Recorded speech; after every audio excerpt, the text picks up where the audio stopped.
To claim Credit Karma's offering. It's a straightforward process. First, apply for a credit card through their platform. If approved, you won't receive the $50 offer. But if rejected, Credit Karma will send you $50. To be eligible, you must complete the credit card application in full, including providing any necessary documentation while signed into your account. However, there are some exceptions.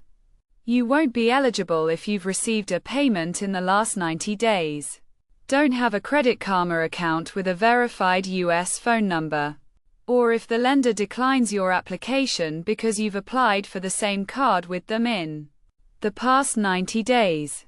As long as you avoid these conditions, you can claim the offer. The process begins on the official Credit Karma page, where you can apply for the credit card and potentially receive the $50 if you're not approved.